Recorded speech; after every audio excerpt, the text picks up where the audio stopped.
प्रस्ताव असा आहे की सन 2016चे विधानसभा विधेयक क्रमांक 6 महाराष्ट्र सार्वजनिक विश्वस्त व्यवस्था सुधारणा विधेयक 2016 विचारात घेण्यात यावे. परागळवणी महोदय,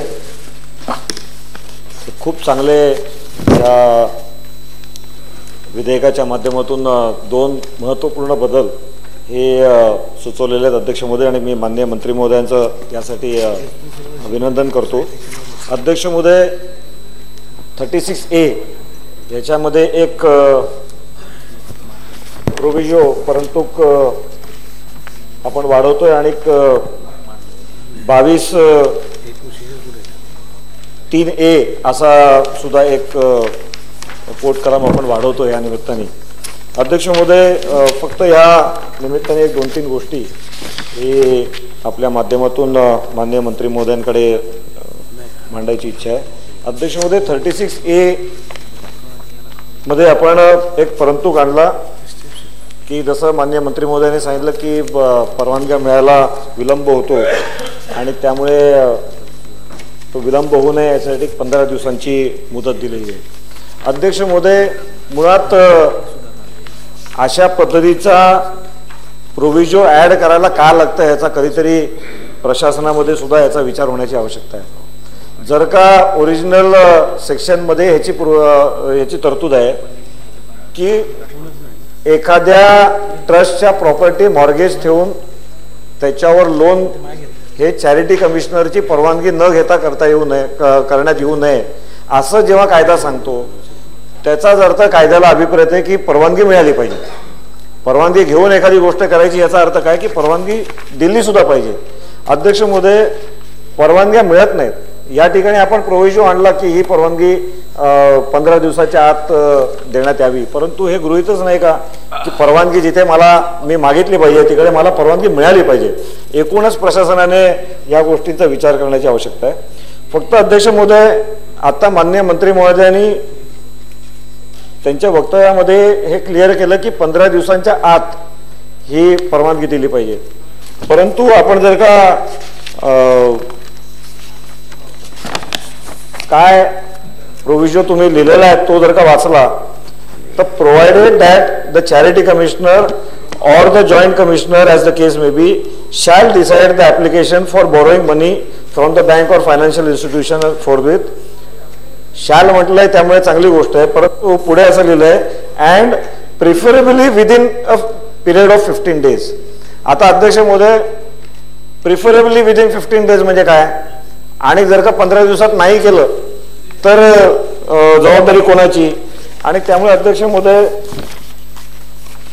असे जे विषय आहेत आणि विशेष करून स्पेसिफिकली 36A मध्ये आपण वाढवलेला हा बदल, तर प्रिफरेबली विदिन 15 daysचा पुन्हा एकदा गैरफायदा घेऊन ते 15 दिवसात तर होणारच नाही आणि त्याच्यानंतर किती काळात होईल याची काही गॅरंटी नाही, अशी पद्धत आपल्याला बरेचदा अनुभवायला मिळते. आणि त्यामुळे 36A ला राईट टू सर्व्हिस ऍक्टच्या अंतर्गत आपण जोडणार का की जर का मला 15 दिवसाच्या आत हे NOC मिळाली नाही तर त्या राईट टू सर्व्हिस मध्ये ते येईल आणि मला त्या राईट टू सर्व्हिस ऍक्टच्या अंतर्गत याबाबत दाद मागता येईल, अशी हमी मिळेल का, एक या निमित्ताने विचारायचे. अध्यक्ष महोदय, दुसरा मुद्दा, 36A च्या माध्यमातून ट्रस्टच्या प्रॉपर्टीज मॉर्गेज ठेवल्या जातात आणि त्याच्यावर लोन घेतली जातात. यात कुठलाही अफरातफर होऊ नये.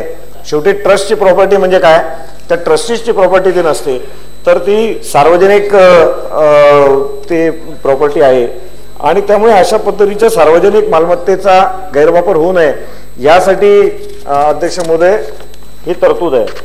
परंतु अध्यक्ष महोदय, आपल्याकडे आता एक नवीन पद्धत सुरू झालेली आहे की सार्वजनिक प्रॉपर्टीज निर्माण करायच्या, सार्वजनिक निधी उभा करायचा, सार्वजनिक निधीचा वापर करायचा, परंतु पब्लिक ट्रस्ट ऍक्टच्या अंतर्गत आपण येऊ नये, त्याच्यातून निसटता यावं या दृष्टिकोनातून इन्कम टॅक्स ऍक्ट अंतर्गत असोसिएशन ऑफ पर्सन्स अशा पद्धतीचे असोसिएशन बनवून हे अनेक क्लब्स मुंबईतले अनेक जिमखाना अध्यक्ष महोदय हे अशा पद्धतीच्या असोसिएशन ऑफ पर्सन्स याच्यातून करतात. त्याच्यामुळे पब्लिक ट्रस्ट ऍक्टच्या अखत्यारीतच ते येत नाहीत आणि त्यामुळे अशा पद्धतीच्या असोसिएशन ऑफ पर्सन्स जे आहेत जे इन्कम टॅक्स ऍक्टच्या अंतर्गत रजिस्टर्ड होतात परंतु सगळ्या ऍक्टिव्हिटीज त्यांच्या या पब्लिक ट्रस्ट सारख्याच असतात, परंतु पब्लिक ट्रस्ट ऍक्टचा कुठलाही कायदा आपल्यावर लागू नये यासाठी ते हा मार्ग निवडतात. तर अशा असोसिएशन ऑफ पर्सन्सना सुद्धा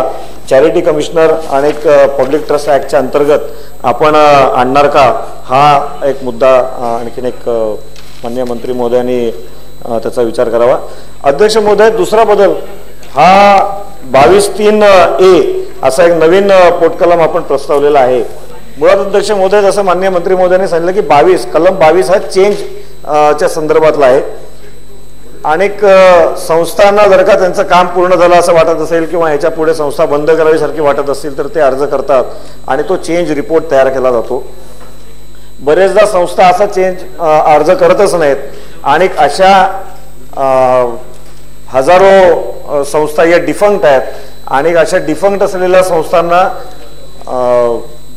धर्मदाय आयुक्तांना अधिकार आता आपण देतोय की त्यांनी समोरून ते चेंज रिपोर्ट करावेत आणि त्यांनी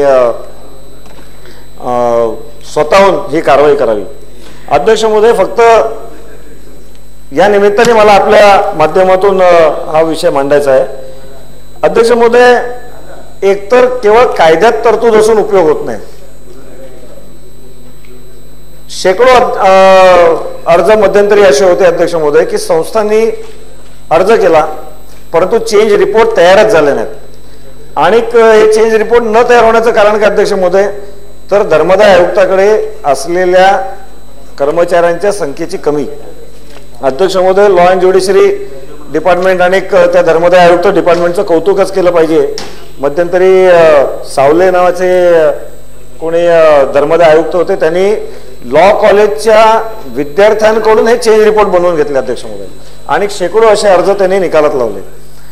आणि त्यामुळे असं नाहीये की तरतूद नाहीये म्हणून या गोष्टी होत नाहीत. आता आपण तरतूद आणतोय की धर्मदाय आयुक्तांनी सुमोठो स्वतःहून अशा पद्धतीच्या संस्थांवर कारवाई करावी, परंतु ज्या ठिकाणी संस्था स्वतः अर्ज करतात ती सुद्धा कामं पूर्ण करण्याची आज क्षमता धर्मदाय आयुक्ताची नाही, कारण काम प्रचंड वाढलेलं आहे.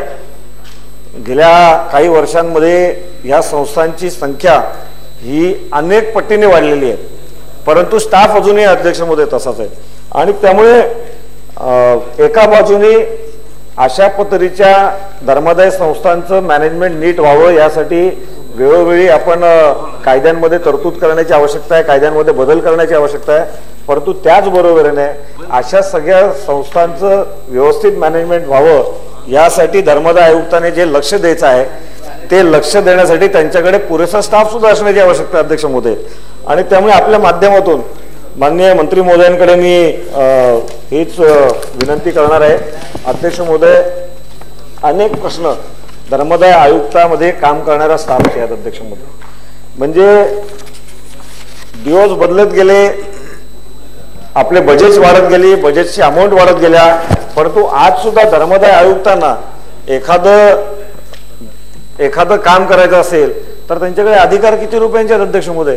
अत्यल्प अधिकार त्यांच्याकडे आहेत. आणि त्यामुळे किमान 1 कोटी रुपयांपर्यंतच्या खर्चाचे अधिकार हे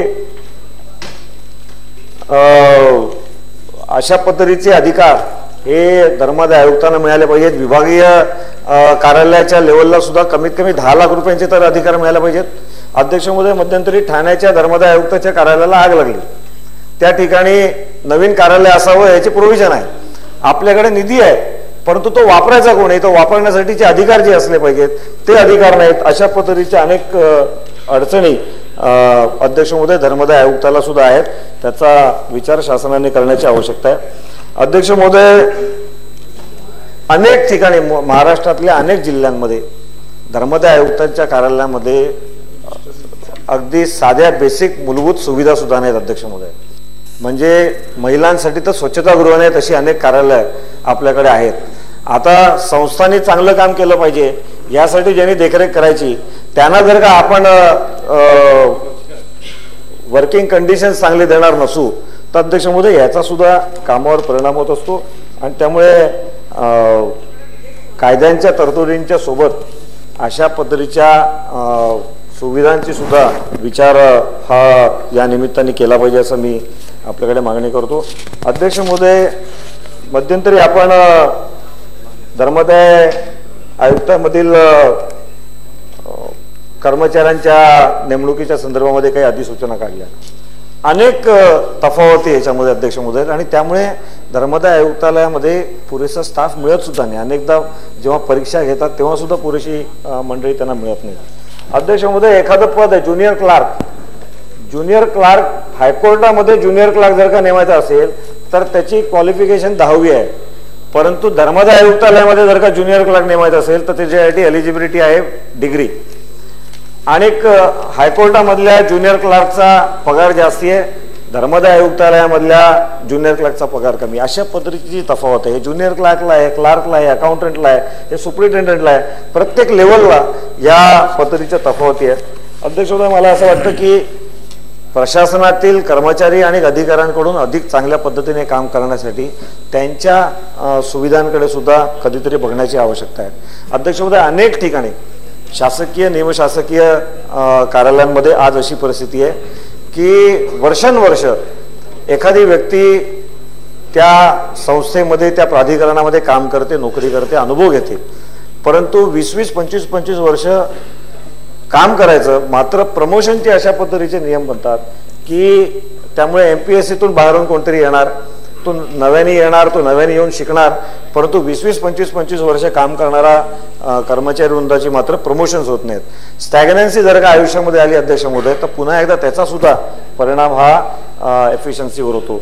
आणि त्यामुळे अध्यक्ष महोदय की कायद्यांमधल्या या तरतुदींच्या सोबत या मूलभूत सुविधांकडे सुद्धा लक्ष पुरवण्याची आवश्यकता आहे. हेच एवढंच या निमित्ताने सांगतो. खूप खूप धन्यवाद.